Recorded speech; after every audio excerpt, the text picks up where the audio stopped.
Então, como que a gente pode, se você está como Simon, lá em 1903, realmente se sentindo sobrecarregado pelo excesso de informações que o nosso ambiente urbano, né, está carregando, e hoje a gente realmente transpassa, né, só o ambiente, não é só o ambiente, é o ambiente em que nós estamos, mais o ambiente virtual que a gente carrega nos nossos bolsos.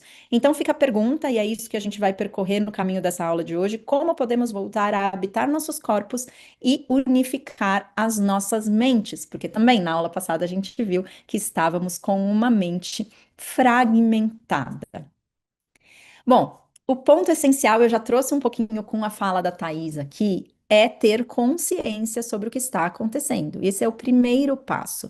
A gente não consegue mudar absolutamente nada no nosso comportamento se a gente não tem consciência sobre aquilo.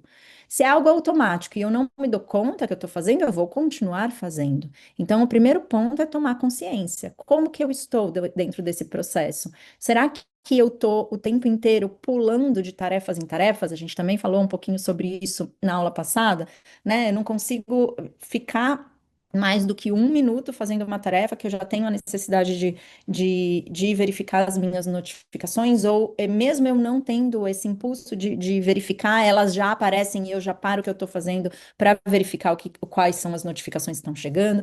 Então, ter a identificação primeiro do que está acontecendo, de como eu estou me comportando, é o primeiro passo, tá? O James Clear, no livro Hábitos Atômicos, ele fala que o primeiro passo para você mudar um hábito é tomar consciência, tá? Então, ele vai trazer que esse ponto a gente só consegue mudar se a gente tiver consciência sobre ele, como ele está nos afetando.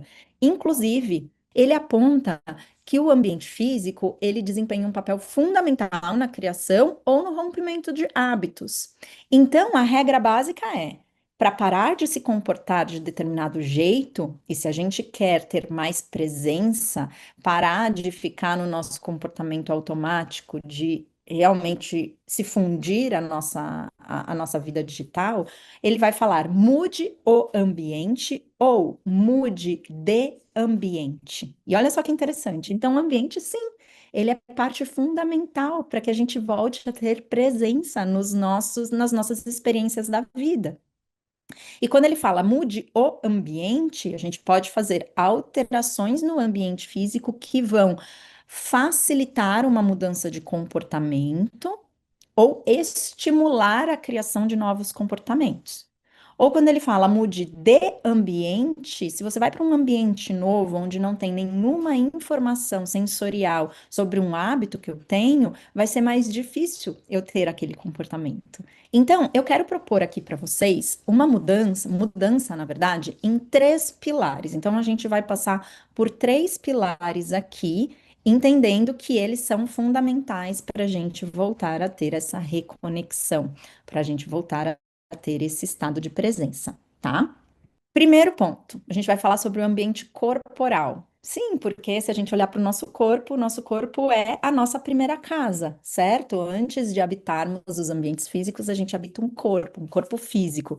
Então, a gente precisa entender ele como um ambiente, o que que nós podemos fazer através dos nossos corpos para que essa reconexão aconteça.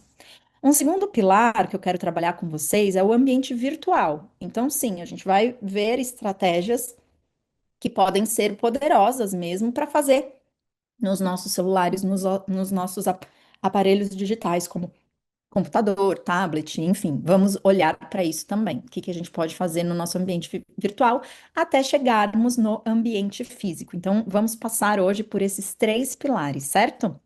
Ambiente corporal. Voltar a sentir. O que que nós podemos fazer para realmente voltar a sentir o nosso corpo, a tirar essa anestesia que muitas vezes nós estamos vivendo, né? Realmente a anestesia ela tá tão grande que mesmo tendo coisas que ativam os nossos sentidos, a gente está tão alheio a isso que passa desapercebido.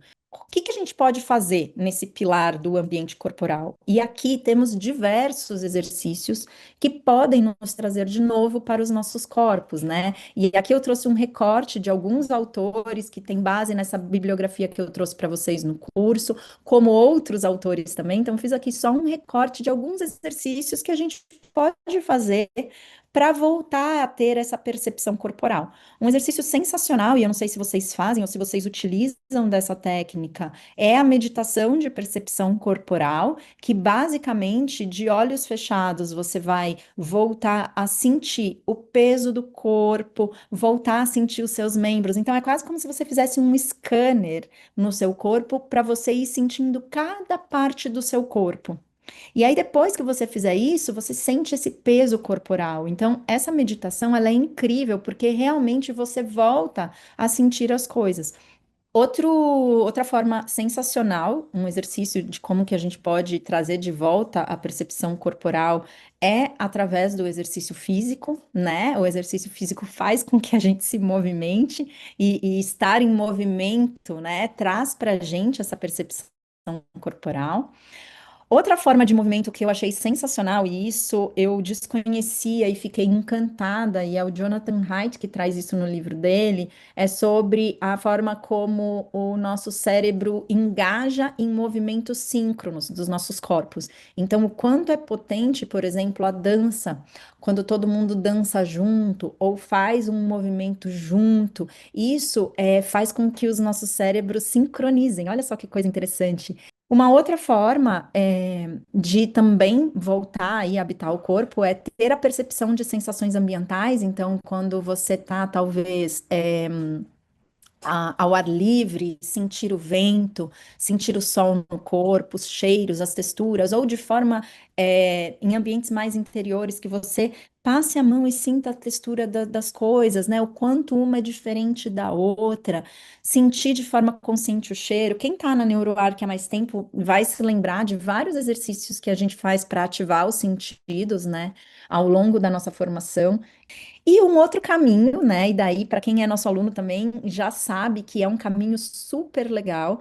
A nossa ferramenta EAPA, a escala de autopercepção dos ambientes, é um caminho muito potente para voltar a ter essa percepção corporal, porque a gente começa a partir da ferramenta, justamente porque ela trata de percepção, a identificar as variáveis ambientais e entender como elas estão nos afetando. Então você passa a não passar batido por aquela variável, você passa de fato a perceber ela de forma consciente. Então a ferramenta IAPA também é um super exercício para voltar a ter essa percepção. E aí, gente, já vamos seguir aqui para o nosso segundo pilar, que é o ambiente virtual. E aqui eu quero trazer algumas questões bem práticas do que a gente pode fazer no ambiente virtual. E aqui, quando eu falo do virtual mesmo, é que eu posso fazer no meu aparelho para deixar de me comportar desse jeito, ou para fazer com que eu não tenho que pegar ele a todo momento, né? Então eu trouxe aqui, ó, e aí é interessante só relembrar, isso eu trouxe na primeira aula, que depois da grande reconfiguração, né, esse termo que o Jonathan Haidt traz na geração ansiosa, que aconteceu em 2010, o que a gente tem? A gente tem aqui uma mescla do que é vida real da vida virtual. Então a gente está muito mesclado nesses aparelhos. Hoje, esquecer um celular é quase como sair pelado na rua, né? Acho que todo mundo se sente assim, puxa, esqueci meu celular. Nossa, parece que eu tô sem roupa. Porque realmente ele acabou sendo uma extensão, ele é uma extensão de nós, e muitas vezes é uma extensão da nossa própria memória, né? Por que que a gente tira foto de tudo? Né? Porque, tá lá no meu celular, então eu nem preciso me lembrar. Então, nosso cérebro, ele nem tem o trabalho de se lembrar daquela experiência, porque, já tá no celular mesmo, eu já deixei isso para o meu aparelho. Então, o que nós podemos fazer de forma simples nos nossos ambientes virtuais? E aqui eu trago, baseado em que muitos profissionais da área da produtividade, inclusive, vão nos trazer, nós precisamos determinar aparelhos específicos para tipos de atividades específicas. Tá? Então, determine aparelhos específicos para o tipo de atividade que você irá desempenhar. Outro ponto bem importante, determinar limites e horários específicos para cada checagem, né? Eu até estou vendo que a Thaís está aí, eu usei o exemplo da Thaís na primeira aula, não sei quem vai lembrar, mas que ela também tem feito isso, né? Determinar horários para checagem de mensagem, avisar as pessoas que você só vai checar naquele horário, porque isso também tira um pouco daquela ansiedade, daquela necessidade de verificar se alguém te mandou alguma coisa. Último ponto. Tenha momentos de atividades e experiências sem os aparelhos. Gente, e olha, é um exercício que hoje eu considero muito desafiador. E eu até peço que vocês coloquem aqui se vocês passam pela mesma coisa. Antigamente, por exemplo, quando eu ia, andar com os meus cachorros, eu não levava o celular de jeito nenhum.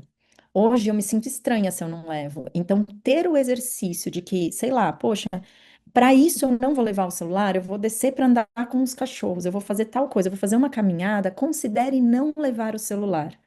Justamente para que você não habitue o seu cérebro de que isso tem que ser algo o tempo inteiro para ser feito. Por quê? Para uma caminhada, inclusive, se você está sem o celular, esses momentos de contemplação, de maravilhamento, eles vão ser muito mais intensos. E de repente você já pode fazer essa caminhada com essa intenção. E agora sim, nós vamos entrar no ambiente físico. Então, nosso terceiro pilar. O que que os espaços podem fazer por nós? Então, aqui a gente vai olhar de uma forma bem estratégica de como que os nossos ambientes podem trazer para nós de novo esse estado de presença, essa reconexão corporal. Então, vamos lá, gente. O exercício, basicamente, eu quero que vocês se sentem de uma forma confortável, coloquem as mãos sob as pernas, fechem os olhos. E ao fechar os olhos, eu quero que vocês façam uma respiração bem profunda, inspirando pelo nariz, expirando pela boca. E aí, aos poucos, enquanto você está finalizando a sua respiração mais lenta, eu quero que você se imagine no lugar em que você estava mais calmo, em que você não tinha nenhuma preocupação. E aos poucos vai retornando. E conta aqui para mim, como que era esse lugar de calma, onde você não tinha preocupação nenhuma, nenhum tipo de ansiedade? O quanto desses elementos, desse ambiente que você pensou na calma, você tem levado para os seus projetos? É algo a se pensar, que às vezes a gente fica tão focado no colocar a tendência, no que mais está usando, e esquece que o fundamental que as pessoas estão precisando são de coisas mais simples às vezes, né? Então, gente, quais variáveis aí ambientais vocês acham que são essenciais para um suporte aí à nossa volta ao corpo? Se a gente for parar para pensar que para a nossa memória ser consolidada, a gente precisa de uma experiência corporal, a gente pode, de repente, olhar pelo lado de que se eu tenho variáveis que são memoráveis, são as variáveis que as pessoas mais se lembram, são aquelas variáveis que elas mais sentiram com o corpo inteiro, né? A gente já sabe, inclusive, que as nossas memórias, elas são consolidadas muito mais, com uma potência muito maior, através de experiências multissensoriais. Então, por que não olhar para as variáveis que são mais lembradas? Porque se elas são mais lembradas, provavelmente elas têm um impacto no nosso corpo de uma forma muito mais potente.